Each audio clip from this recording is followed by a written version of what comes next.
Sunday, March 29th, 2026. Good evening. The strategic balance of power in the Middle East has suffered a profound and potentially irreversible fracture. Over the last 48 hours, the United States military has absorbed some of the most devastating material losses in modern combat history. Precision strikes executed by Iranian forces have successfully penetrated heavily fortified American defense perimeters across multiple nations, destroying highly classified, irreplaceable aviation assets and pushing the region to the absolute brink of a full-scale multi-front ground war. The facade of impenetrable American air superiority has been shattered. The immediate crisis centers on a highly coordinated multi-wave assault utilizing ballistic missiles and first-person view FPV drone swarms that struck the Prince Sultan Air Base in Saudi Arabia. We now have confirmation regarding the extent of the damage, and the intelligence assessments are grim. The financial toll of destroyed equipment at this single installation has easily eclipsed $1 billion. But the strategic cost is far more severe. During the barrage, Iranian munitions struck and completely obliterated several KC-135 Stratotankers, the massive aerial refueling lifelines that allow American fighter jets and bombers to conduct long-range operations across the Persian Gulf. Far more devastating, however, was the confirmed destruction of an E-3G Century airborne early warning and control aircraft, assigned to the U.S. Air Force's 552nd Air Control Wing out of Tinker Air Force Base. The E-3G is not merely a surveillance plane, it is the central nervous system of the American military operation. These aircraft function as airborne command posts quarterbacking the entire battle space. They identify incoming threats, coordinate interceptor systems, and guide fighter squadrons to their targets.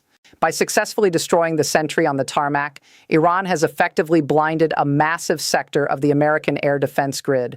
Without these command planes, executing complex synchronized warfare becomes nearly impossible. The human toll at Prince Sultan Air Base is also mounting. The Pentagon has confirmed that 12 American service members were injured in the blasts, with 2 soldiers listed in severely critical condition. Medical evacuation protocols are currently underway navigating airspace that is actively contested. Simultaneously, the northern front of this conflict has erupted in violence. We have obtained verified footage of massive drone swarm impacts detonating across the city of Erbil in northern Iraq.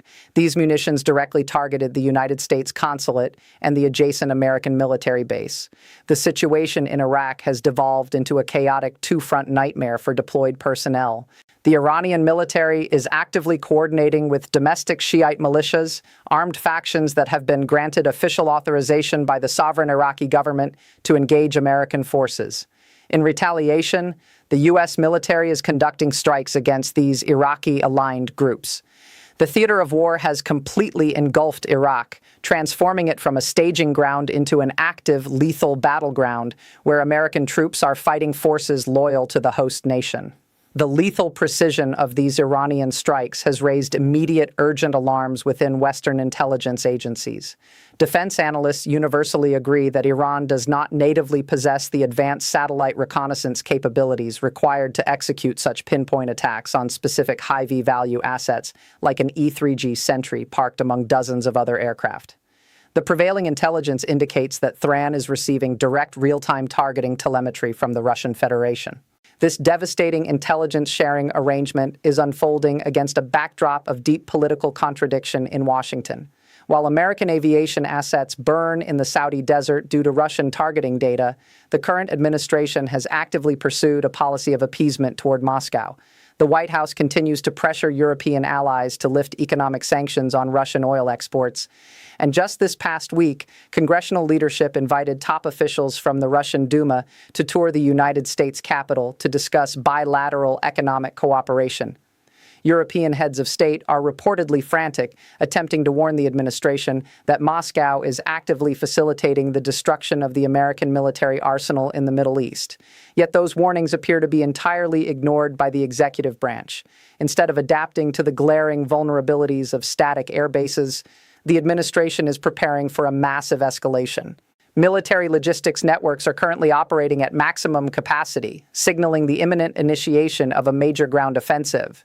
The amphibious assault ship USS Tripoli has officially arrived in the Central Command area of operations, carrying specialized Marine expeditionary units, Furthermore, elements of the 82nd Airborne Division, the military's elite rapid deployment paratroopers, have touched down in the theater. Internal communications leaked from the Pentagon reveal that defense planners have drafted comprehensive blueprints for a ground invasion that could commence at any moment. Sources indicate these operations could last anywhere from a few weeks to several months. The primary objective is reportedly the seizure of Karg Island, situated in the Persian Gulf. Karg Island is the beating heart of Iran's petroleum export economy. Any attempt to occupy the island would require a massive amphibious and airborne assault, exposing thousands of American infantrymen to intense ground fire, fortified artillery, and the exact same drone swarms that just dismantled the Air Force's regional fleet.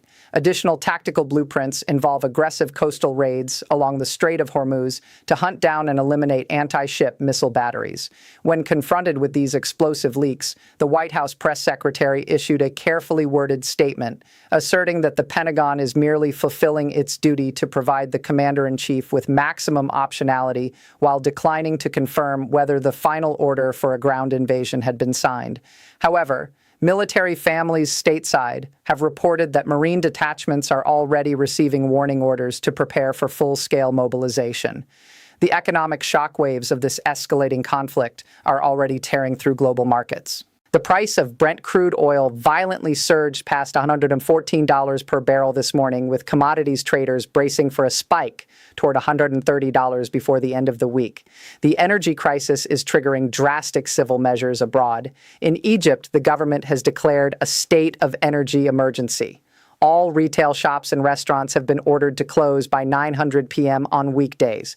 Furthermore, Cairo has instituted a mandatory Sunday work-from-home policy for all non-essential sectors throughout the month of April in a desperate bid to conserve fuel and electricity. The industrial sector is also sustaining direct hits. In Bahrain, Iranian munitions struck the primary facilities of Alba Aluminum Bahrain, one of the largest aluminum producers on the planet. Facility managers confirmed structural damage and injuries to 2 workers, further straining a global supply chain already reeling from disruptions in liquefied natural gas, fertilizer, and helium exports. This economic fragility is fundamentally tied to the freedom of maritime navigation, which is facing a renewed and dire threat. While the world focuses on the Persian Gulf, the situation in the Red Sea is rapidly deteriorating. The Houthi militant group, which controls vast swaths of Yemen and operates as a heavily armed proxy for Thrawn, has issued a new ultimatum. Up to this point in the current escalation, Houthi forces have concentrated their ballistic missile fire toward Israel. This sustained bombardment has pushed the Israeli Defense Forces to their absolute limits, with high command admitting that their interceptor stockpiles are dangerously low, placing their air defense umbrella on the cusp of a systemic breakdown. However, the Houthi leadership has now explicitly stated that if the United States directly intervenes in their operations or launches strikes against Yemeni territory, they will immediately pivot their arsenal back toward commercial shipping. Global logistics companies have not forgotten the crisis of 2 years ago when Houthi anti-ship missiles halted 90% of commercial traffic through the Red Sea. If that maritime choke point is closed again, while the Strait of Hormuz remains an active war zone, energy analysts predict the cost of crude oil could breach $200 per barrel, plunging the global economy into a severe depression. The diplomatic rhetoric emanating from the region reflects a deeply emboldened adversary. Mohammad Bagher Ghalibaf, the Speaker of the Iranian parliament, has taken to social media to openly mock the American executive branch. Following statements from U.S. officials suggesting the war's objective was to ensure the Strait of Hormuz remained open, Ghalibaf publicly ridiculed the administration, pointing out that the strait was perfectly navigable before the United States initiated hostilities. This mockery is accompanied by terrifying threats directed at civilian institutions. Yesterday, coordinated strikes by U.S. and Israeli forces leveled the Iran University of Science and Technology in Tehran. This followed a previous Allied strike on Iran's domestic steel industry infrastructure. In immediate retaliation, the Islamic Revolutionary Guard Corps, IRGC, issued a chilling public directive. The IRGC declared that all American academic institutions operating in the Middle East are now classified as legitimate military targets.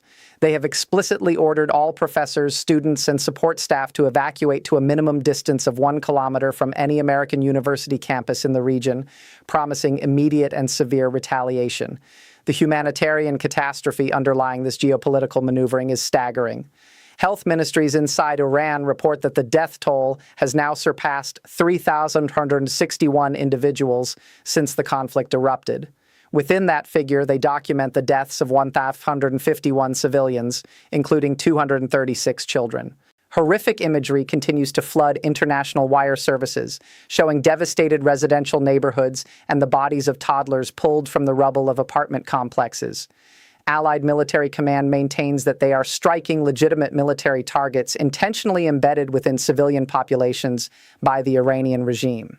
However, human rights organizations continually point to the recent bombing of the Minab educational facility, which resulted in the deaths of 165 young girls, as evidence of a reckless and disproportionate campaign.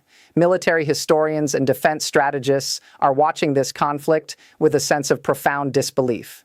The United States military establishment appears to have completely ignored the brutal lessons forged in the trenches of Eastern Europe. For years, the conflict in Ukraine demonstrated exactly how the nature of modern combat had evolved. The era of the multi-million-dollar fighter jet reigning supreme has been eclipsed by the age of the $300 explosive drone. Ukrainian forces successfully utilized unmanned maritime vessels and FPV drones to systematically dismantle armored columns and sink a significant portion of the Russian Black Sea Fleet. Instead of internalizing this shift and heavily investing in drone interceptor technology and base fortification, the American command structure parked billions of dollars worth of irreplaceable aviation assets on open tarmacs in the Saudi desert, leaving them completely exposed. Iran simply adopted the modern tactical playbook, transferred the technology to its regional proxies like Hezbollah and the Iraqi militias, and unleashed a swarm that the legacy American defense systems were entirely unequipped to handle. As the Pentagon scrambles to reinforce its positions and prepares to send thousands of young Marines into the teeth of a heavily entrenched enemy, the administration continues to project a narrative of total control. But the smoldering wreckage of the American air fleet at Prince Sultan Air Base tells a fundamentally different story. The United States rushed into a volatile conflict utilizing the tactics of a bygone era, and the resulting miscalculation has permanently altered the global security landscape. We will continue to monitor the troop deployments, the fluctuating energy markets, and the impending threat to the global shipping lanes as this historic crisis continues to unfold.